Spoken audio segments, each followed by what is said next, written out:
Welcome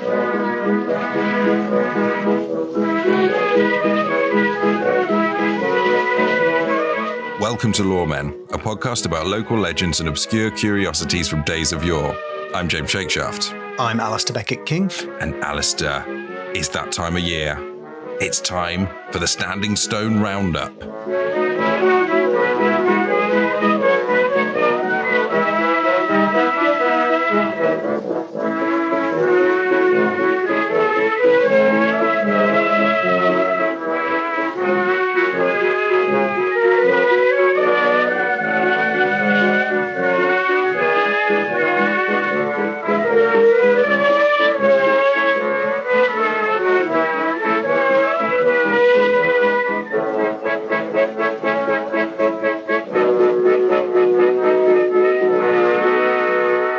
Hello, Alasdair Beckett-King. Good morning, James Shakeshaft. Alasdair, it's that time of year again. It's Stonewatch 2025. Actually, we've just missed Stonewatch 2025. Stonewatch. Da-da-da-da-da-da. Stones. Now, just bring me up to speed. Remind me, this is like a sort of 999 TV show from the 90s warning people about the dangers of stones. In a way. Or is it more like Badger Watch? Well, we've got night vision cameras. It's a bit more Spring Watch, Summer Watch, Autumn Watch, Winter Watch. Right. Badger Watch, Ghost Watch.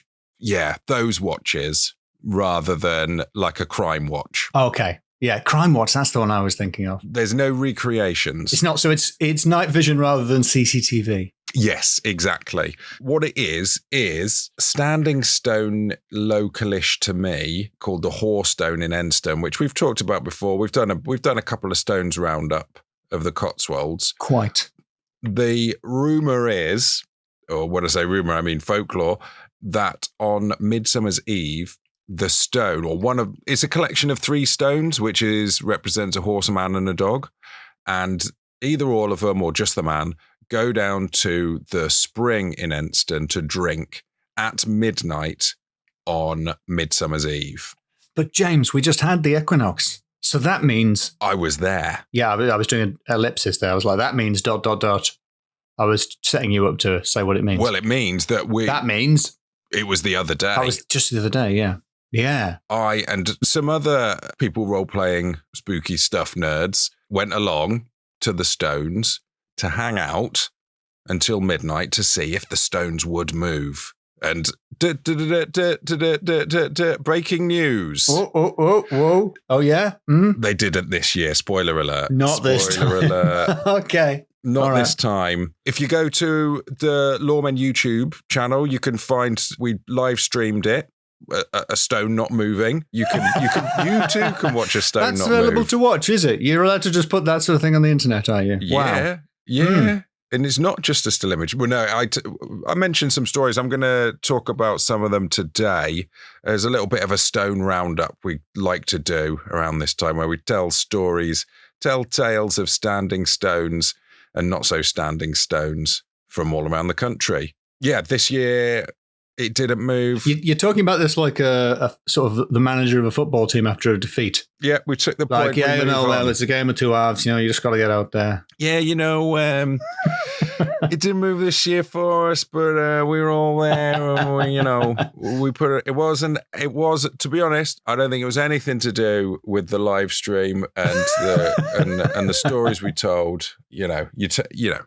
The stone didn't move this time for us. We go again. We regroup. We go again. We dig deep, I believe, and we don't let it affect us. Yeah. But it has been 4 years on the trot now. Yeah, the fans are starting to get itchy. Yeah. The thing is, there's a couple of factors that I don't think we've factored in properly. First of all, British summertime. Okay, yeah. I'm not sure. The stones don't respect BST. I don't think the stones respect daylight savings. I don't respect daylight savings. You can hardly expect the very stones themselves to. No, I don't. And I think daylight savings is only it's about 100 years old, isn't it? I think it was brought in during the war. I want to say one of the wars. It was either a painter or a farmer. The good thing about there being 2 world wars, stay with me, the good thing about there being 2 world wars is you can say during the war and you've got twice the chance of being right. Well, you could say during a war. and you've got 100% chance of being right. Yeah. Sad satire there. Just sad news about wars there. Satire. Oh, good news for wars. Great news from the war Bad news for peace. Yeah, so BST, we don't know if the stones would respect that or even understand it, if you could explain the nature of time to a stone. But I think they might understand, given how time-based their movements are. So actual midnight, Greenwich Mean Time, would be 1 a.m. BST, is that right? I guess so. Yes, I think so. So did you wait till 1 a.m? No, I couldn't be bothered. What? Wait. I mean, chances are they were moving around. There's a very real chance. The other thing is, it might be that they're supposed to hear the striking of a bell from a church at midnight, so it kind of doesn't matter what the actual time is. Can you hear the bell? I don't know. I don't think so, because we're doing a big countdown. Maybe we were too loud. We'll be quiet next year. Next year, you should bring a bell. There's another real big factor in here, Alasdair, which is more than an hour's difference. It's the fact that midsummer is a very vague name. Because does it mean the equinox, the 21st of June, or does it mean Midsummer's Day, which is 3 days later, the 24th of June? Right. Oh, so you could be there on the wrong night altogether. So we could not only be 1 hour out, we could be 3 days out. Which is a lot of hours. That's multo hours. I can't do the maths, but it's a load. 72? Is 3 days 72 hours? I don't know. They didn't make another 48 hours, less half of that. Oh, okay. All right. Sorry. I was thinking of the series 24. I thought maybe they could have done the next day and then. Yeah, 48, 72. Yeah, good maths, Alasdair. Decent maths. 72 or 73 or 71 hours. Wrong. So what's the solution? Do you just spend an entire week watching a stone, live streaming it the whole time? We could pop a little webcam in the tree opposite the stone and have it watch for us. What I think everybody's got Ring doorbells. All the paranoid middle class people near where you live, James, will have Ring doorbells. What you need to do is weaponize their antisocial anxieties and somehow get those Ring doorbells all pointing at the stones. That's a very good idea, Alasdair. If we're going to spend all this time surveilling one another in some kind of nightmarish surveillance state, we might as well see a magical stone. Well, Alasdair, I've got some other options here of stones that I perhaps could have gone to see, because I've been looking at Janet and Colin Board's. That's not the name of a stone. No, I've been looking at Janet and Colin Board's book, The Secret Country, More Mysterious Britain. Yes, it's the sequel to Mysterious Britain. Yeah. Mysterious Britain. The excellent sequel, frankly, The Secret Country, which goes deeper. It goes deeper. It mentions the stones that you hadn't heard of from Mysterious Britain. So in the chapter of Stones on the Move, it mentions that on Midsummer's Eve, the stones of St. Lythan's Chambered Cairn near St. Nicholas in South Glamorgan, they whirl around 3 times and curtsy. Oh, so does each stone spin on the spot, or do they sort of circle around like a dance? Alasdair, I don't know. I would say if they whirl around, and curtsy. It sounds to me like it's a dance. Yeah, because if they curtsy, that makes it sound like it's all of them sort of hokey-cokeying their way around. Yeah, like a Cayley at a wedding. Well, they're in South Glamorgan. Do they even Cayley in Wales? I don't know, frankly. I don't want to know. The Welsh seem to be more about harmonic singing. Yes. Than Cayleying, don't they? And also rugby?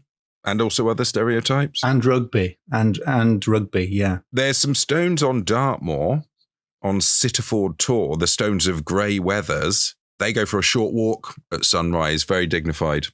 Just a little bracing walk. Very good. That was regarded as extremely good for your health in Victorian times. Whilst the long stone, also in Devon, at Chagford. Whoa, sorry, where? Chagford. Okay. Wow, that sounds like a detective you don't mess with. Exactly. An East London detective. Longstone Chagford.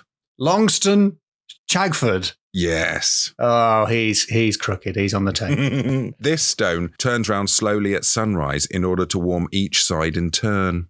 Oh, lovely. Mm. And Chagford probably would have like a very strong tan. So it's appropriate. A very what? A strong tan. A strong tan. I thought you said a strong ham. And I was wondering, what on earth has ham got to do with this? But no, again, I mean, this is all from The Secret Country. I'll mention if I get to a different source. But the giant stone...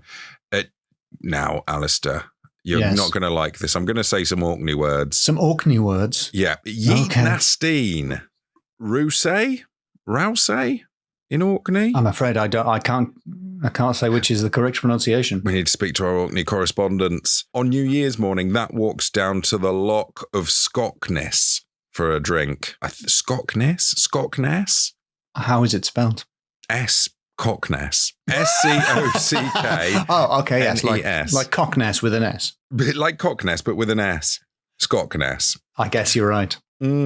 There's another one on Orkney, the Stain a Coibune. Definitely not how it's said. Goes down to a loch as well to drink, but they have to be back before dawn. And apparently a sailor. Strict Orkney curfew. Yes. Now, this is perhaps a warning to me because there a sailor stayed up to watch them and was crushed to death by the stone, sadly. Oh, because he was in its way or because it was affronted that he was spying? I think he was in its way rather than he'd angered or insulted the stone in some way. There's another one in the Highlands in Inverness. I think I've got that one right. Yes, that's correct. The Stone of Petty. Oh. There's which is not petty. It weighs 8 tons. Oh. And it was about 500 yards inland, and it marked the boundary between Culloden Estate and during a stormy night in 1799, specifically the 20th of February 1799, it was transported 260 yards out to sea. Oh, wow. So it definitely actually moved, this one. I believe so, yeah. That's 760 yards. And what's that in a distance I know? What's that in meters? In football pitches? No, a distance I know. It's 694 meters. Wow. Over half a kilometre. Yeah. Wow. Yeah. 7.6 football pitches. So what's some kind of extraordinary landslide? Is there a scientific explanation for this, or did it just walk there in the rain? It was predicted by a Highland seer. Oh, yeah. Called Reverend John Morrison, who I believe we've mentioned before. Yeah. That's a lot of seers up there. And another, 2 seers, in fact, foresaw this. Is he not the one who's in the Smiths? John Morrison. Jim Morrison.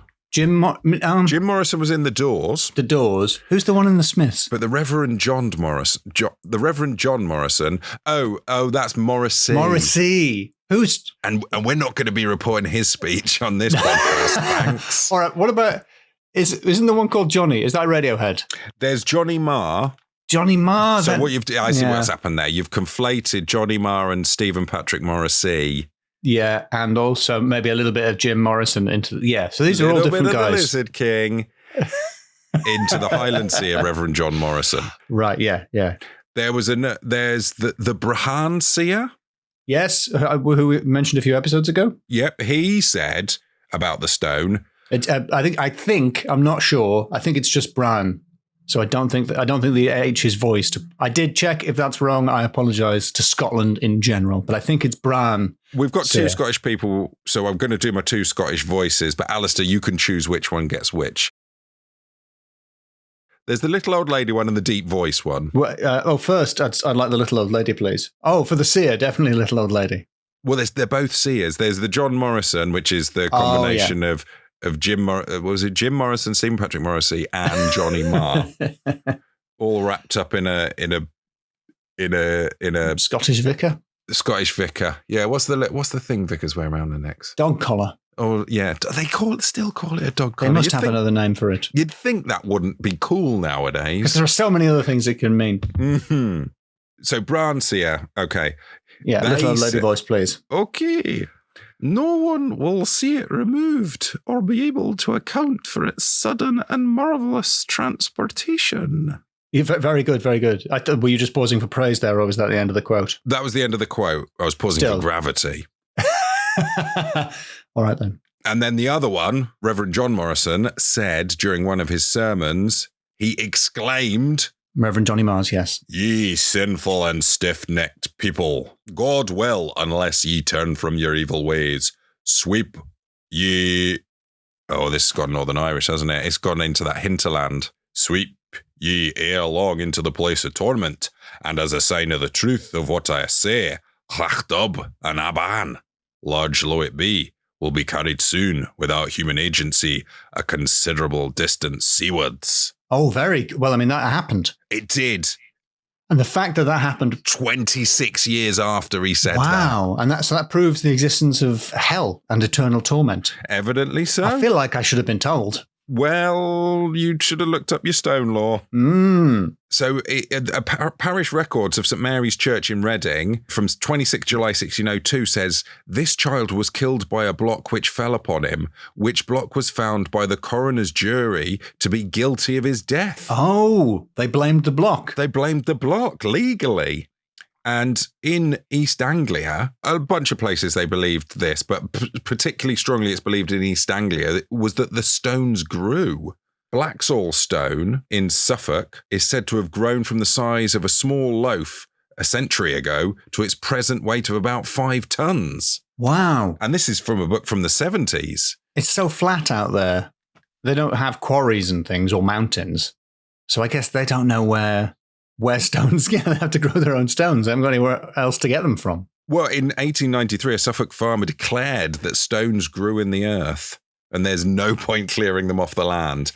That sounds like a lazy farmer. So I don't know how it is in that part of the country. Are they glacial erratics? I don't know if there were glaciers. I don't know. In that area. But I think that's where these big stones, they're the remnants, aren't they, of things that were dragged along the bottom of glaciers when they've... Yeah, but I don't think they're that erratic.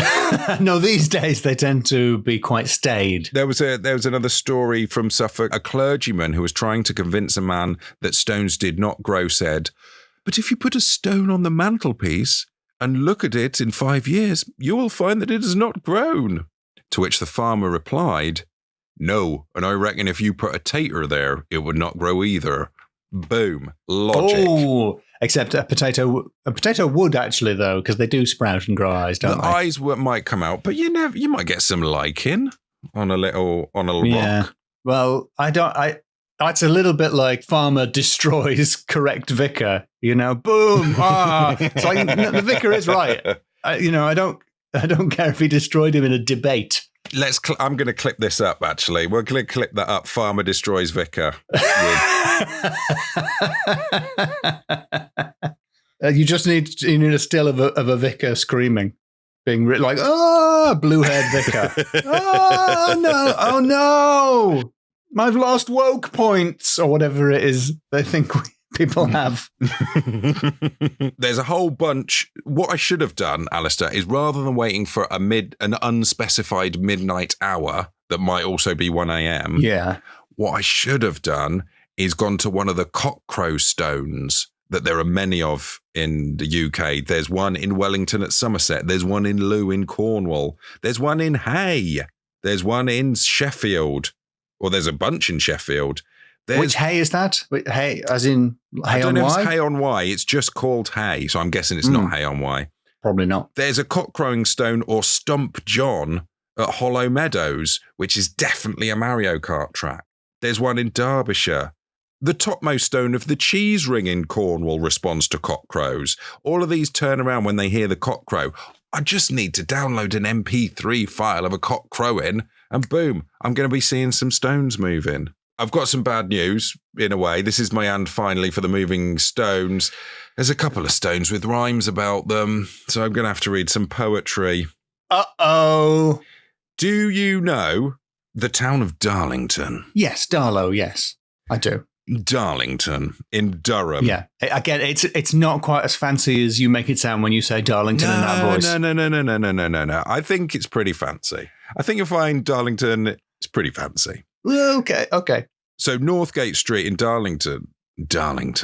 There's a stone in Darlow. The Darlow stone? Well, it's called Bulmer Stone on Northgate Street in Darlour, which is a granite boulder which stood and may still stand in front of the cottages known at Northgate House. Now, I'm presuming this poem is written in the local cant. Is that right? Is that the right word? I think so.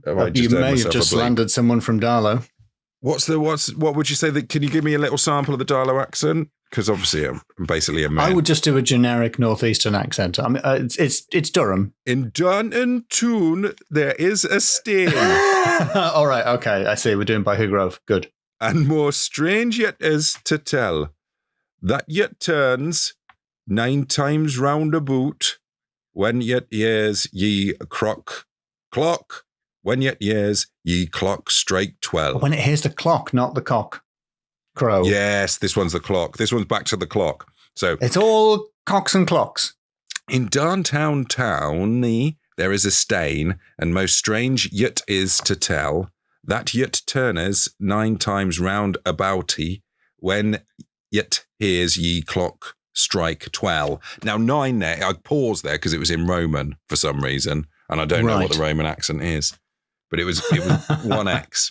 There's a hamstone, Alasdair, which is why I think you confused me earlier when you said about the ham, because I knew there was a hamstone coming up. Hamstone. In Somerset, in a town called Stoke-sub-Hampden, which is an interesting set of words and probably has a meaning if you were to Google them. If you were to Stoke-sub-Hampden, now this isn't written in some sort of code that works out as an accent. It says, but I'm going to do one anyway. When Hamstone ears the Norton chimes at midnight clack, it rolls downhill to drink at Jacko Beard's and back. Oh, nice. That sounds cool. I like the sound of Jacko Beard's. So is Jacko Beard's a pub? I don't know. It's a pub or club, I'm guessing, because it's open at midnight. Yeah, it must be a club. It'd be awful if the Stone got down there and then was wearing trainers, couldn't get in. Is that still a thing these days? I don't think it is, you know. I don't think it is. I don't think it ever particularly was. I think it was just they didn't want kids in their nightclubs. Oh, maybe. Basically. But yeah, I think that was the way that was the sort of. I think it was definitely a thing in Durham. But maybe it was not applied consistently. Yes. I don't think so either. Just for some reason, 14-year-olds weren't allowed in because they were wearing trainers. Oh. And then I've got a couple of things. Do you want to know about some treasure stones? Because obviously the other reason, there is a greed-based reason for going to the Horstone in Enston. Is there? Because when the stone goes down to that river to drink at midnight or 1 a.m. on Midsummer's Eve, which is either the night of the 25th or 23rd of June, when it goes there, it reveals a hollow, and in that hollow is a buried treasure. Oh, I bet taking treasure out of there comes with no negative consequences. Oh, there's a very real chance it will come back and squish you.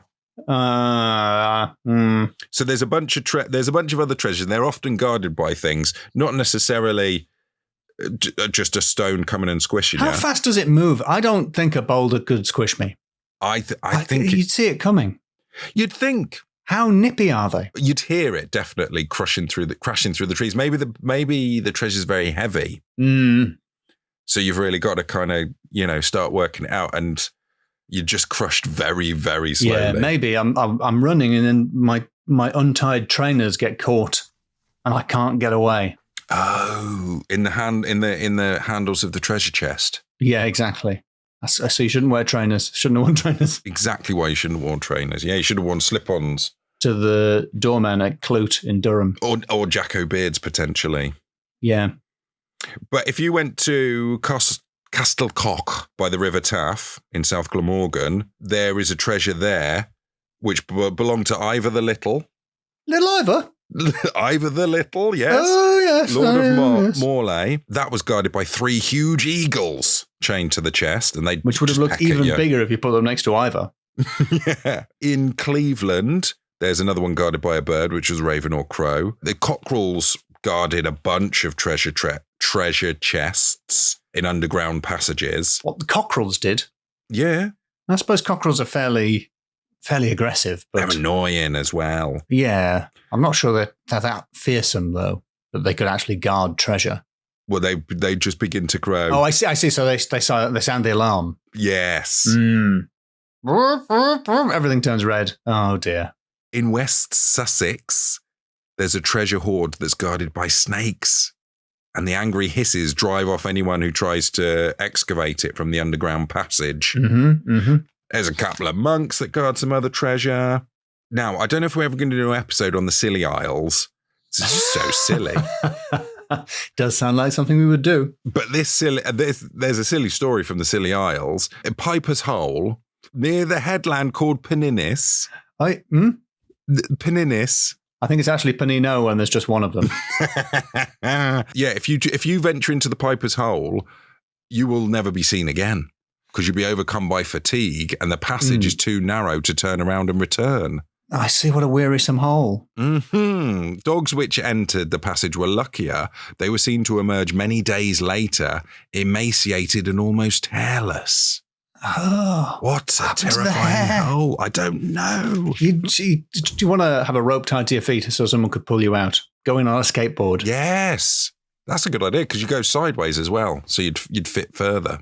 Or I suppose you could use one of these dogs to pull you in like a husky. Like a small husky. Yeah, like a small husky, a small hairless emaciated husky. But Alasdair, if you're thinking of profiting from these buried treasures in and around stones, yeah, let's do it. I've got a warning for you. Okay. In the Ritton Barrow on Bodmin Moor in Cornwall, there's a ghost of a druid priest. And this is near the cheese ring again. This used to sit on the druid's chair and would offer passers-by a drink of a magic potion from a gold cup. Now, the thing about that magic potion, you couldn't finish it. As much as you tried to finish the cup, there was magic. You're never going to be able to finish it. Right, that's annoying. Yes, and a drunken hunter was angered by this and threw the dregs back in the druid ghost's face. It ended very badly. The drunken hunter and his horse were found dead in a ravine. And oh dear. Yeah. How did anybody find out that this happened then? Well, he was buried still holding the cup.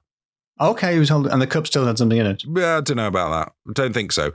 But you could go. Well, I don't know. I don't know if you can extrapolate that story from a man holding a cup. Well, in 1818, a skeleton holding a gold beaker was discovered during excavations of the Barrow.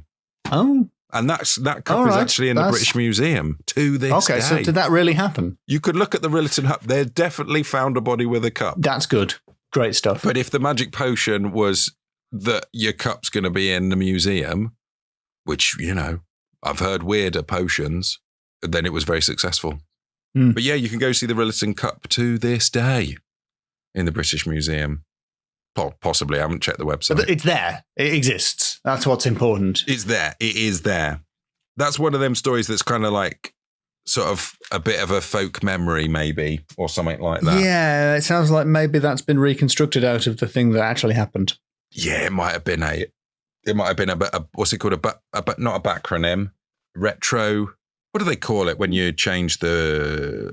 You must know this one. I can't remember. We're going to have to edit this down. Yes. Retrofit.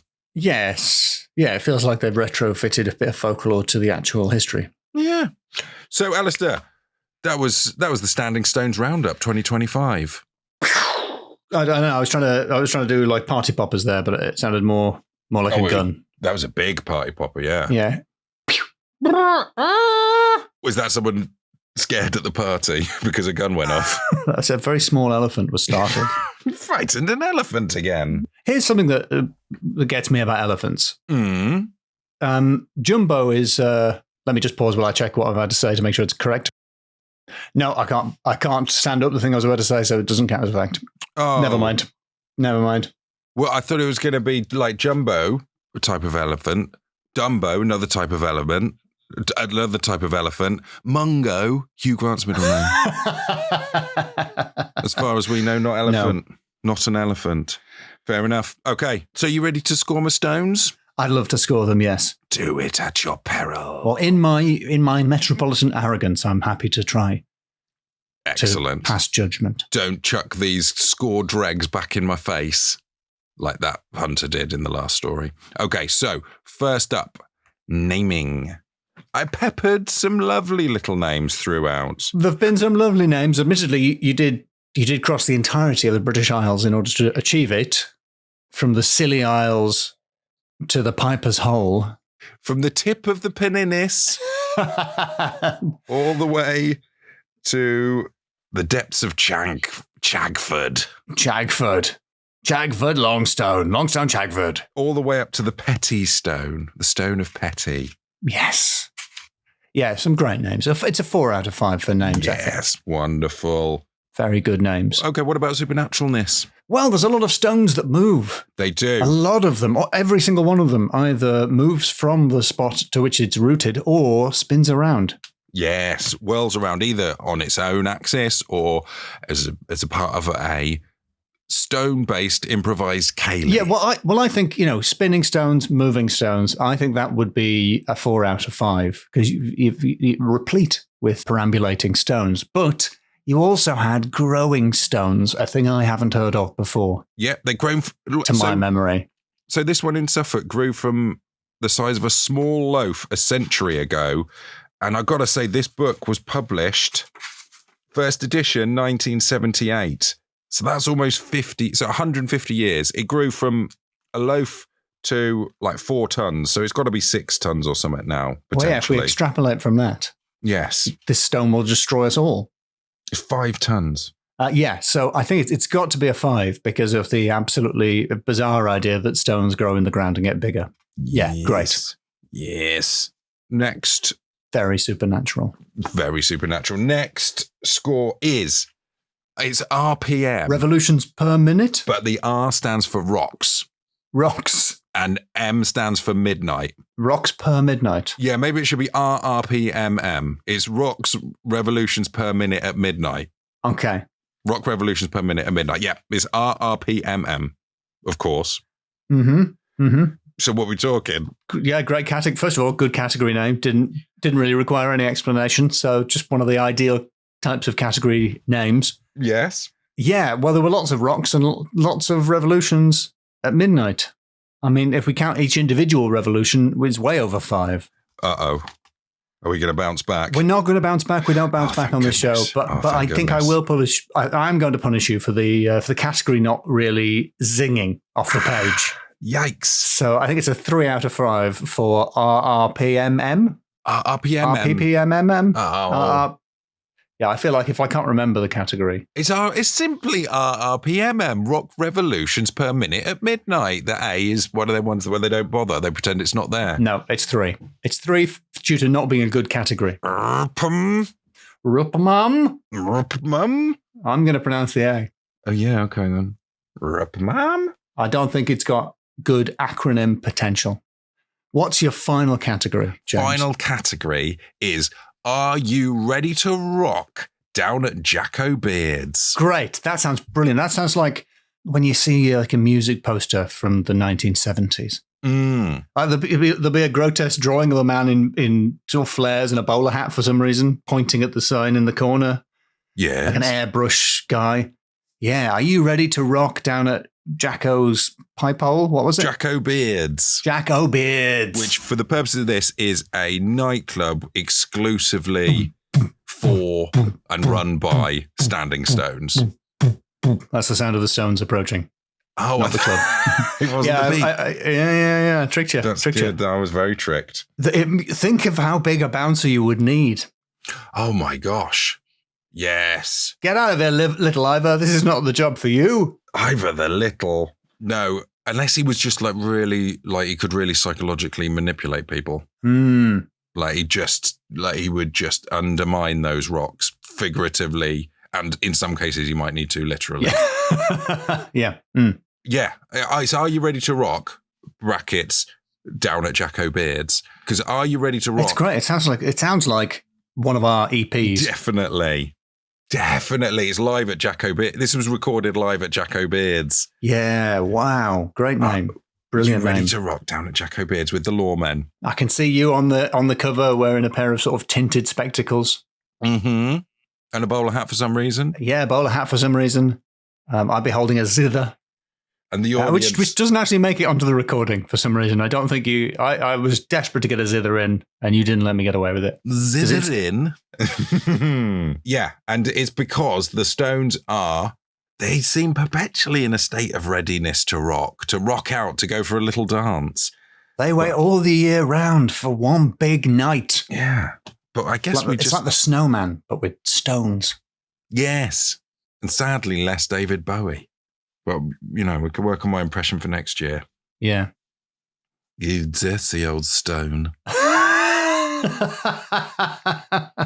Yeah, I think it's 5 out of 5 for Are You Ready to Rock down at Jack O'Beard's. And what's this in my pocket? The scarf? You mean it was true all along? A scarf made of stone? A stone scarf that you would wear to a nightclub. And look out in the garden, Alasdair. What's that on the ground? Some stones. Some pebbles. It was true. It was all true. I don't think an adult stone should take a child to a nightclub. I'm just saying that. I don't think that's appropriate. I know it was the 80s, but no. Hey, Jack O'Beard's is, it's got a good safeguarding policy. Let's hope. I hope so.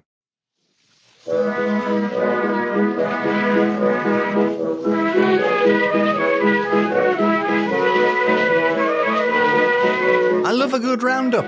It's a good roundup. There's, to be honest, there's loads more to round up. I barely scraped the surface of these rocks. And you've been out in the field as well, James. And if you would like to hear some bonus extras from this and be kept abreast of developments, please join us on patreon.com/lawmenpod. Thank you very much to all the law folk that already do support us and join us there. And thank you very much to Joe for editing this episode. Thank you, Joe. Thank you to the Quantum Mechanics for joining me on Stonewatch 2025. Check out their episode of their podcast all about it. Why not come and see us live in Oxford? Why not, actually, if you're in the area? On July the 10th, 2025. 2025.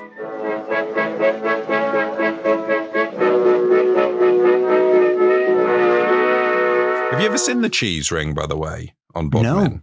No. It's like a stack of stones. I'll show you a pic. Oh, it's like a can, but bigger, like a massive can. Yeah. That's not a ring at all. No. It's a great big can. It's a great big can. And yeah, and the top one's supposed to spin when it hears the cock crow. Right.